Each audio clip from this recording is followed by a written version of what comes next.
Hey everyone, it's Juan Huizar, and I'm super excited because for the second time, I have Joseph Peretz with Neo Builders here. Now, if you guys have been watching my channel, Joseph is, he's been doing a phenomenal job building ADU, accessory dwelling units. His video that we did the first time in our office is one of our highest, most watched videos till this day. I mean, it brings in subscribers, it brings in viewers. Now, Joseph, all that's great. Those are vanity numbers, but it's brought in business, I think, for both of us. And so I think we're really happy. The community loves you. I'm excited. We are inside of one of your projects right now. It's gorgeous. It's one of a kind. It's custom. I love what you're doing. And we're going to hop right into this. Joseph, man, thanks for being here. Thanks for coming. This is one of my favorite projects of the year. So I'm happy you came. Awesome. So one of the things that we talked about with Joseph the first time, we got into single family homes and building ADUs. Joseph, right now, we're inside of a fourplex that he was brought onto the project to add more ADUs. Joseph, I'm going to let you start from there. Take us from the top, and then we'll just talk about it. Yeah, so last time we spoke, obviously a lot of fun in Long Beach. We had a great time. I think 2 years ago, we were doing a lot of single family homes and or duplexes. And we were building a lot more ADUs for homeowners that want an extra little income, or mom and dad want to move in, or they just want a nice little bonus space. And we did really, really well in that niche. And we're still doing really well in that niche. And that's probably the bigger niche. But as things evolved, I know you do a lot of multifamily. Now I am doing a lot of multifamily. And since then, bought two buildings, building ADUs for myself and building ADUs for clients. This project is really nice. We have existing 4 units apartment building, 2 floors, 2 units on the bottom, 2 units on the top. Really, really in bad shape. Client bought this thing like 4 or 5 years ago, right in the beginning of COVID, got a steal, never touched it, never did anything.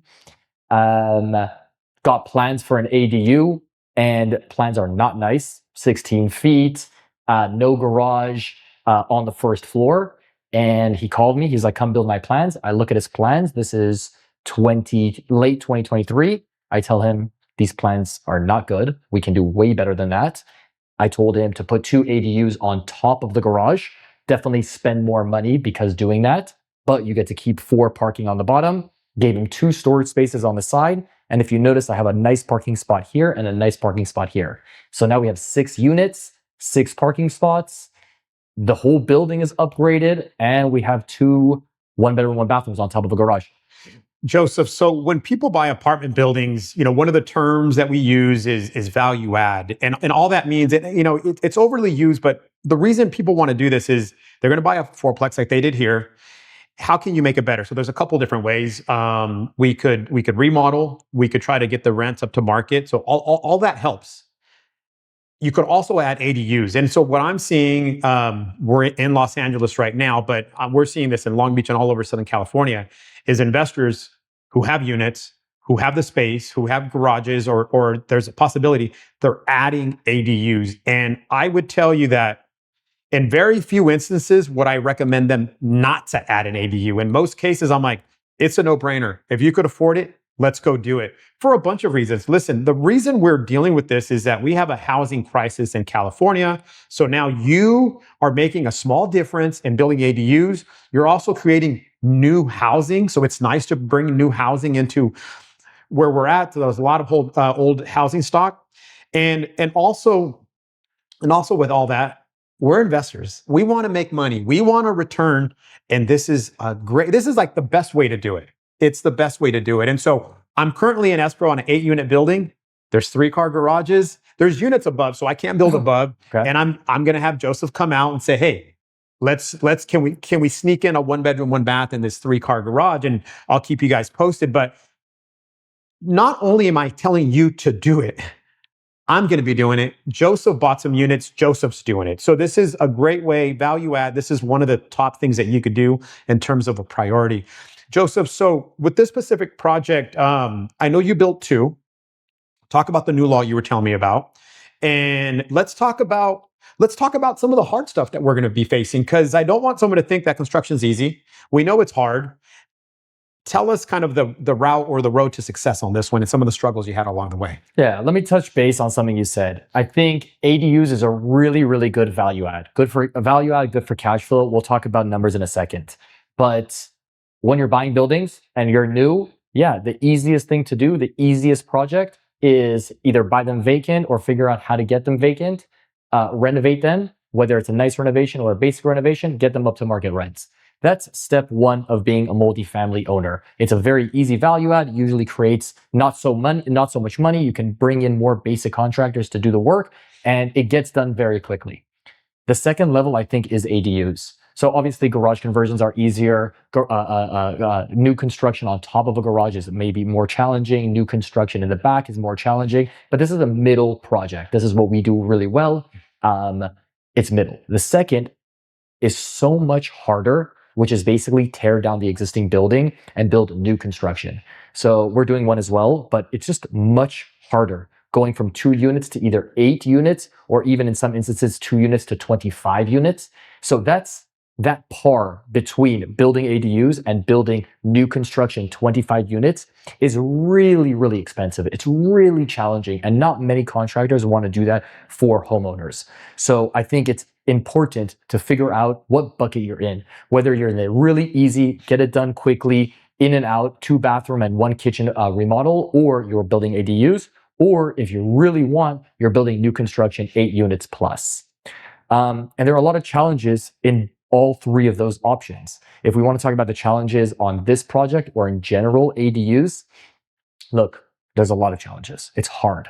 The plans are hard, the permits are hard, but depending on what city you get in, specifically Los Angeles City, specifically Long Beach City, these things become very easy. The second you go to Pasadena, Glendale, I don't know about Long Beach County, but a lot of the LA County projects, the Culver cities, they become much harder. So make sure that if you're buying a building for ADUs, you have some wiggle room with the time. You're not starting next week, as opposed to if you're buying an empty building and you can renovate really quick. For people who are wondering, in those cities that you just mentioned, why is it more difficult? Is it that deep down inside they don't want them? Or is it because they just have tougher building requirements and they're just going to be difficult? Like what's the main reason why it's difficult? Yeah, it's hard to know. Every city has their own issues. Look, there's a state that we live in the state of California, so we'll talk about California. The state gave us laws, and they gave every single city's laws to follow ADU protocol. A lot of cities are listening to the state law. Like for example, City of LA, they want more housing. They're pushed. Let me say, the state mandated every single city to give more housing. How many housing units? Well, it depends on how many unhoused we have, and it depends on how big the city is, and depends on how rich the city is. There's a list online. Some cities are very proactive. We want to hit these numbers. For example, LA, Long Beach, we want to hit these numbers by 2030 or by the Olympics. We want to do this. This is active. This is the mayor. This is the city. This is everyone.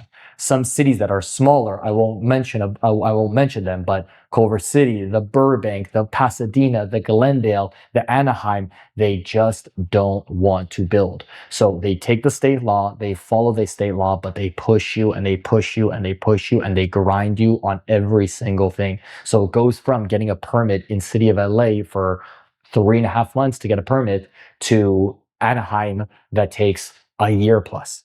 Okay. Yeah. So it's important to know if you're someone who's in one of these cities that maybe is not as friendly, if you already own there, well, you already own there. And just know going into it, it's going to take much longer. That's fine. If you have time, listen, you've probably owned it for many years. So if it takes a year, it takes a year. Yeah. But if you're a new buyer and you're trying to figure out what city am I going to go into, and you already know that, hey, one of the ways that I'm going to add more value and create wealth for myself and my family is to build these ADUs, maybe choose a city that's a lot more friendly. And I could speak on Long Beach. They are very pro ADU. Yeah, very pro. And so they're going to do everything they can to try to get that approved. We're not saying it's easy, but if it takes 3 months to get a permit, great, way better than 12 months. And so again, if you're a buyer, you're an investor, let's look into cities where it might be a little bit easier to get to the start of the line. Yeah, so then now let's talk about the hardships. So again, people that are buying, you're buying. You want to buy in the right city. Thanks for saying that. The question is what are the hardships? Well, you can fix that with buying the right properties. For example, on this project, parking. We're on a main street here. There is no parking. You can't park there unless you live here. So number one for the contractors, but number one for the tenants. And there's no parking anywhere. So buying a building with good parking, and or if you're going to convert that parking, where else do they buy? My last acquisition, we had a garage in the back. We're going to build 4 units, but still in the front, we have area for 6 dedicated parking spots. So if you can see a building that maybe the back we're going to turn into ADUs, but in the front we have parking, that's a really, really good thing. And it's not just parking, it's tenants in general. Yeah, and I'm glad that Joseph is pointing this out. A lot of times I'll talk to investors and they have no problem in eliminating parking. Like they don't even, it's not even a second thought. And part of that process is, well, the parking space or the garage is only going to rent for $200, $250. And if I build a 2-bedroom, I'm going to get $2,500. So which one do you want? It's a very easy from a business perspective, but I think it's important to what Joseph's saying is if you're an owner, let's not be so quick to eliminate parking if you could somehow preserve it, because it will make a difference. A tenant might move in and they might move out. Okay. And that's going to create a problem because a lot of the expenses that we incur when we're an owner is when there's turnover. Yeah. And I get it. A lot of us might be watching this and saying, well, don't we want turnover? But if you're already at a market rent and you're getting turnover, you're crossing your fingers hoping you could get that market rent again. Okay. So that's different things to consider, but don't always rush to eliminate parking. Now listen, if you're in a neighborhood where parking's not an issue, but we're here on Olympic Avenue.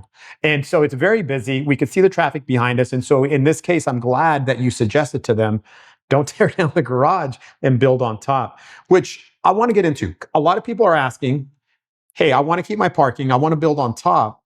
Is my foundation strong enough? Like, what's the process? Do you have to reinforce the foundation? Talk to us about that. Yeah, so I mean, this is more structural engineering, and depending on the location, depending on the height, depending on the type of soil and what you existing have, those are all going to be different markers. I'll tell you on this project, client probably spent maybe $150,000, maybe $200,000 more to go up. But no, the answer is 90% of the time, we're basically tearing down the garage completely. The foundation of these 1940s, even 2000s cannot support a garage conversion or much more than the second floor. They can't support it. I mean, you don't know what we did here. We basically did caissons on that wall. There are projects that we do that we have methane. We have to figure out a methane solution. Like these garages were just thrown in. Now we're building second floor. We have I-beams in the back. Those staircases that I'll show you is a structural iron beam. Mm-hmm. No, you cannot keep the foundation. You're basically doing new construction. And the only reason we're not saying to do new construction or we're saying to do a conversion of a space is because it's cheaper to do a conversion when it comes to the city, and it's faster to do a conversion, and you technically get more things out of the city on a state law. Right. And so that's an important thing is if you could preserve the parking, build on top, know that going into it, it's going to be a lot more expensive, but you're probably going to be happier in the long run. I think in the short run. Joseph, so talk to us about the 2 ADUs. How many bedrooms? How many bathrooms?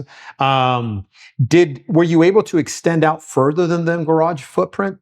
Talk to us about that. Yeah, great question. This project, we had 4-car garage. It was 20 by 20 and then 20 by 20. So very simple stuff. What we ended up doing is two 1-bedroom, 1 bathrooms on top, 550 on this side, 520 on the other side. And it's much bigger than the original garage. What we ended up doing is pushing out on the front and pushing out into the back. I think we have 4 feet that side. We have 8 feet on that side. And what we ended up getting is a really nice overhang in the front. And we actually got storage space in the back on the first floor. And we preserve our existing garage, which I think is really nice. Okay. So talk about the process here. How long did it take to get the building permits? Share with us costs that you're able to share with us. Like what's this going to cost the owner? Yeah, so obviously costs change, and today we're in the beginning of 2025. We bid this project in the beginning of 2024 and then waited until we got it. So prices change and locations change, stuff changes all the time. The city of LA, 3.5 months to get a permit. And we kind of went really quick. It took us 6.5 months to get to this stage. I think one of the biggest problems is that it took us an extra month to get our utilities released. So that's gas, water, and electricity. Mostly the electricity is really problem. You'll know, obviously, the DWP has a big issue in the Palisades, and DWP used to be 2 to 3 weeks to get a meter installed. Now they're talking about 6 to 8 weeks. So these are really big issues. How fast did I get to final inspection? 6.5 months. When is this thing going to have certification of occupancy? Maybe 8 months, maybe 9 months, which means you can't technically rent these things until you have certification of occupancy, and you can't refinance or you can't pay back your HELOC loan. Joseph, this is 3 months plus 9 months, This or is 3 months prep work, and Prep, then yeah. 9 months on site. on site? Okay, so then the 3 months they would call soft cost. You know, Yeah. that's all the soft costs, and then 9 months of building. But you built a tremendous property here. Yeah. I mean, they didn't spare anything here. This was a lot of times we walk into ADUs, and it just depends on where you're at. If you're in a market where you're like, hey, I wanted to keep it basic and simple, I think I could tell from where we're at in Los Angeles that this is a much trendier market, and people wanted to build to keep up with that demand. And Joseph, you did a great job with this building. Thank you. Talk to us about, because I know you mentioned to us, you said, hey, Juan, building with tenants is difficult. Share with our viewers on what you mean by that. Yeah, so what a lot of investors kind of forget is what goes around the ADUs. A lot of times ADUs, I'm getting calls from investors that say, I want to put up 2 ADUs, but I think it's a lot more than that. You touched on soft costs, you touched on the building, but DWP and LA City basically want us to renovate the entire main building, specifically electricity, specifically plumbing. So when we talk about tenants, we actually had to go into every single one of these units and upgrade their electrical permit, their electrical panel. Not only did we have to install an electrical sub-panel, but we also had to upgrade their electricity. That means new GFCIs in the kitchen, the bathroom, new fans, make sure we're checking for asbestos. These are all really doesn't have to be expensive. They're just time-consuming things that we need to do. And we have to really get inside these people's units. That means as little as just scheduling with them, like the admin work, making sure we're giving them 48 hours, making sure that we're finishing these projects relatively quick, like in one day, you know, at 9 o'clock in the morning until 4 o'clock. And then the electrician needs to leave. We had to turn off power onto this property because these tenants have rights. Of course, we have to let them know before we turn it off. We can only turn it off for a specific amount of time. We had to turn off gas to upgrade the gas. We had to turn off water to upgrade the water lines. We had to upgrade the sewer lines on these things. So, you know, you asked me how much an ADU costs. Well, the question is, how much is it going to cost to renovate your building? Let's talk about low voltage for a second. I had low voltage lines, just as simple as Spectrum and AT&T wires touching my new ADU building because it's on a second floor. I got to call Spectrum. I got to make sure I don't turn off their internet for a long time. I got to be here while Spectrum is working. I got to explain to Spectrum what to do. These are all really, I mean, you laugh, but these are things that, number one, when a contractor is building for an investor, he wants to make sure that his tenants are safe. But even when you are an owner and you are building and you are managing your contractor, you don't want to turn off the Spectrum or the internet for your tenants and then just leave them hanging. You are the one, it needs to be the one that deals with all these things and of course pays for them. So I'm glad you mentioned this, because sometimes we were like, oh, hey, it's a no-brainer. Go ahead and build the ADU. In this case, the logistics of dealing with the tenants is going to be somewhat of a nightmare, I would say, for the property manager, for the owner, and for the contractor. And so just be aware. Is it a smart investment decision if you could pull it off? The answer is yes. Also know that there's going to be a lot of calls and probably a lot of complaints from the tenants for all these reasons. And it's going to go on for the 9 months that it took to build. Definitely. I mean, look, on this project, we were very nice. The tenant, so 3 of these units are actually at market rent. 1 is not at market rent. But the cool thing is when we got on site, one of the tenants that wasn't paying market rent already left. So already what we did was flip one of those units very, very quickly. The thing is we have 3 tenants that my client really wants to keep. They're all paying market rent. All of the units are renovated, but they're all paying market rent. So I have to be very nice to them. What I had to do is I had to open up a WhatsApp group and an email chain with them, let them know what I'm doing at all times. At any point, these tenants can come to me and say, hey, like my hot water is not working, blah, blah, blah, or even, which might be my fault for sure. But at any point, they're saying, hey, something is not working in my unit. Now my owner is telling me go fix it, as if I am a handyman because I'm a contractor on site. So remember, when you're a contractor, have in your contract to not do handyman work that you're not responsible for. But also when you're an owner, please make sure to know that these tenants are on site and they want respect, they want dignity, and we are doing a big project on the outside. So make sure you're keeping them happy so they don't leave.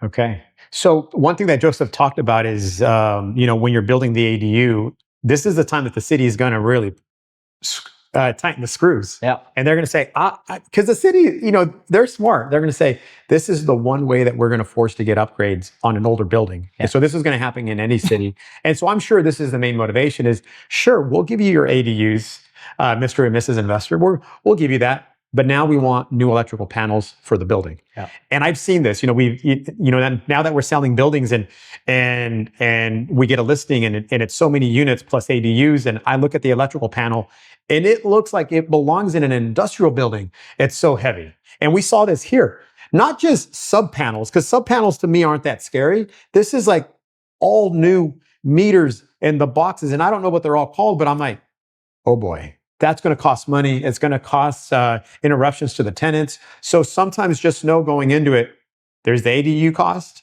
and then there's the upgrades to the major systems on the other one. Now, some of you watching could say, well, my insurance is being canceled and I was going to have to upgrade it anyways. Okay. All right. So that's one way to look at it. That's true. The insurance was going to make you do it one way or the other. And now you're forced to do it. But there's going to be additional costs when you're taking on this type of project. Yeah, I mean, it's a quick thing. It's even for single family homes or multifamily homes. Cities are really, really making sure that everything is permitted on your unit. So for example, if you're a homeowner, single family, and you have an unpermitted shed or even unpermitted addition, you do not want to build an ADU unless you are willing to either fix that issue or demo that issue. And then again, when we talk about multifamily, look, they want you to upgrade, they want you to pay more taxes, they want you to pay more fees. Electricians are making a ton of money they're getting rich off ADUs specifically because of these panels. But yeah, you want to know the numbers? I mean, this whole thing with the panel and the sub panels in the unit and upgrading the units, this is a $50,000 project. So just from the electrical main building. And even more than that, I don't want to say too much detail, but we had to pay over $10,000 to fix an issue that DWP had with this pole, with the electrical pole. So this is like when we talk about soft costs, we talk about the architectural, the structural, the building permits that are expensive, but also height survey, a boundary survey, and upgrade a DWP pole out of nowhere. Like these are crazy things that sometimes need to happen to upgrade that electrical pole. Joseph, so we'll get into cost, yeah. But I'm just curious. So, we're hearing tariffs, material cost is going to go through the roof. Labor is going to be much more expensive. They have to rebuild all these homes in Pacific Palisades, Altadena, and these are thousands of homes. Could you even get a contractor right now? And how hard is it now to build? I think that tariffs are one thing. I think the labor is going to be a lot more challenging. I think we're building really nice houses in the Palisades. I'm not touching the Palisades, but I'm going to Altadena and we're building a lot of multifamily in Altadena. We're building houses in Altadena. I think everyone wants to pay for a contractor. Everyone wants to pay top tier and top level for a contractor. And I think the good contractors are gone. Or at least if you don't have a relationship with a good contractor, then you're left with a lot of bad contractors. I'm going to break it down really simple. I get a lot of calls and I talk to a lot of people.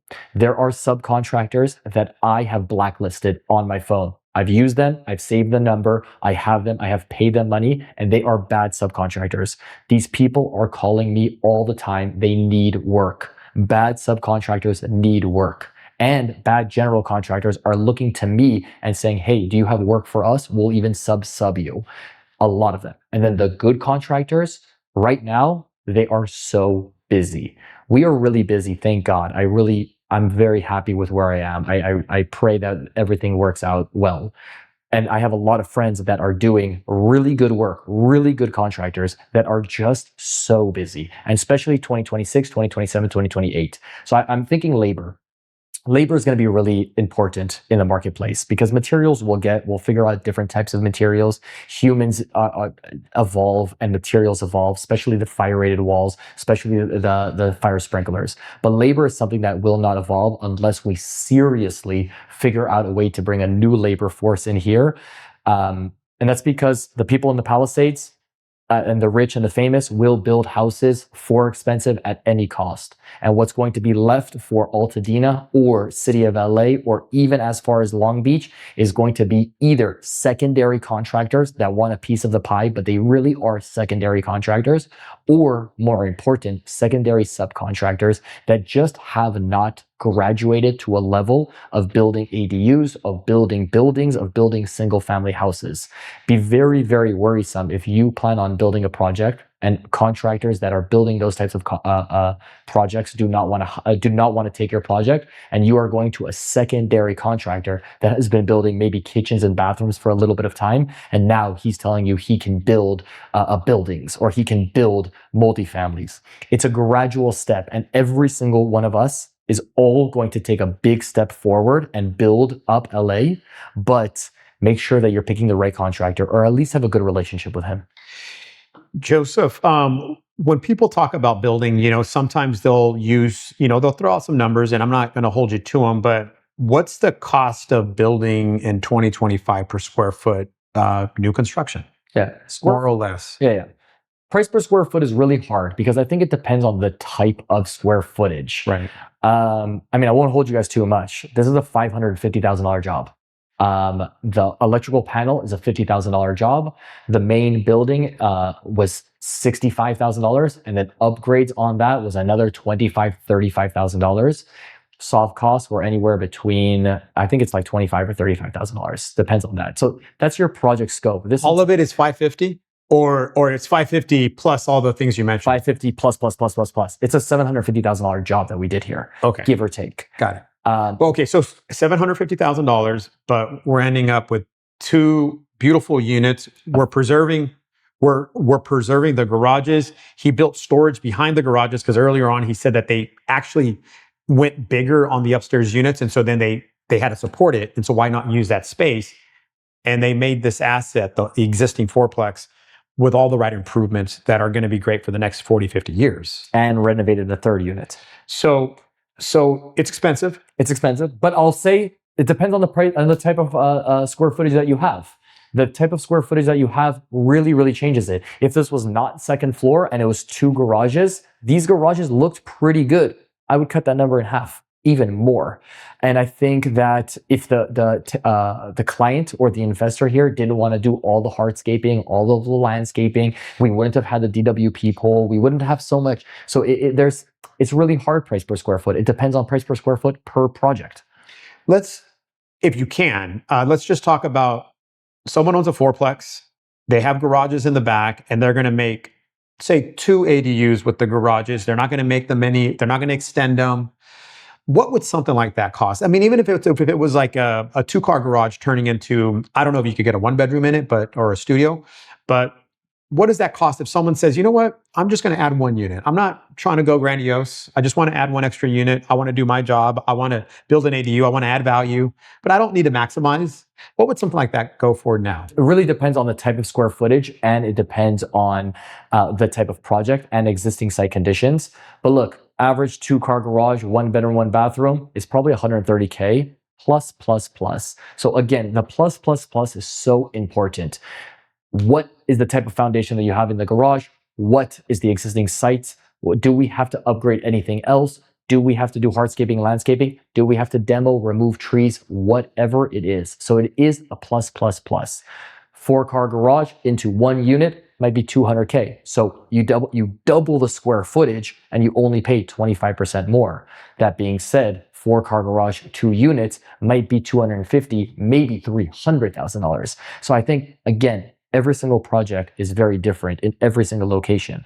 We'll also talk about labor for a quick second. Labor in the city of LA or Palisades will be the most expensive labor in the nation. When we go down south to Long Beach, for sure, a lot of your laborers are coming to Los Angeles, coming north. I don't blame them. Yeah, I don't blame them. They're going to get paid $500 a day. It's crazy. But I'm saying, like, if you're watching this video and you're in Bakersfield, or if you're watching this video or you're in Northern California or in some area in San Diego or in Riverside, your price per square foot is going to be much cheaper. That's it. Like, we are in the most expensive labor in America right now. So let's talk about two things. This year in 2025, it was interesting when the ADU law passed. They said only on single family homes, only, right? And then every year the laws kept updating. And then it came to like, okay, if you own apartment buildings, now you could add ADUs, which that's where you should have been able to add them from the beginning because that made the most sense. But they said you can only add 25% of your existing unit mix. Okay, so if you had a fourplex, you could only add 1 unit. Then it changed. You have a fourplex, you could add 2. Well, in 2025, if you have a 4 unit and if you have the space, parking lot in the back, you can now build 4, which is great. We have a client doing this right now in Long Beach, and they haven't broken ground, but they've gotten the permits on the 4 units. They called us. We sold them the fourplex. Hey, our engineer's telling us we could go to 4. I'm like, go to 4. Yeah. If you could afford it, go to 4. This is the time to do it. So talk about that law and if people are taking advantage of it, but also like, okay, so the way that I'm looking at this, costs are going to keep going up. Material and labor is going to continue going up. Okay. So if you're in a position where you could build now, I would say build now that is cheaper, because they're going to say, well, it's expensive. It's never going to be this cheap. It's expensive. It's never going to be this cheap again. So in a way, my recommendation is if you could build, I'm not going to tell someone to wait. I'm going to say, go now. Someone might say, well, yeah, but labor costs will drop. And maybe after everything's built, but when is this? 5 years from now, 6 years from now? Labor cost will not go down. Material cost will not go down.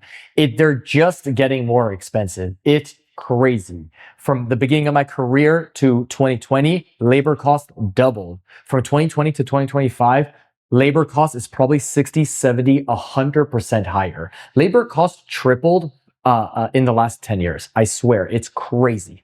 Material costs as well. Sometimes you can't even find material. Sometimes you can't even find labor. So yeah, the best time to build an ADU was 5 years ago. The best time to build an ADU is now. That being said, really quick, is if you look at this project, he's been working on this project since 2020. Since 2022, excuse me. What ended up happening was originally he was only going to do 2 ADUs on the floor in 2022. I told him to do 2 ADUs on the 2nd floor.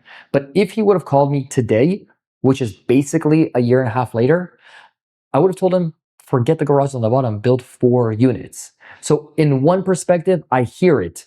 I don't hear the labor that you said. If clients are telling you, hey, it's going to be cheaper in 5 years, it will not. But if you tell me, hey, laws might change. Right now I have a duplex and I might want to tear it down to build 50 units. And right now I can only build 10 units. Yeah, maybe wait.